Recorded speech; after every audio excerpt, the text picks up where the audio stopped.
Hello everybody, I am just on site at a restaurant. We're building a floral installation where the arch is, and I'm just going to document everything for you, and I'm going to show you guys what I'm doing. Okay, so we have this lovely pot. We're just going to go over.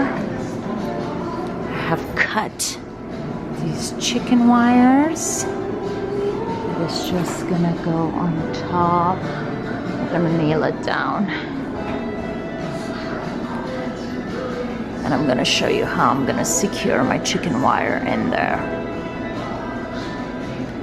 Okay, so I just put some branches in there, created a little cross, and I'm gonna put my chicken wire in there and secure it with zap strap in there.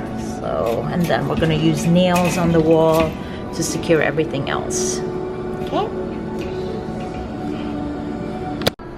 Alrighty, so we had to screw in the 2 points, and I zap strapped it to the screw, and then this one is just right here. So we have 2 sections. Let's go with it.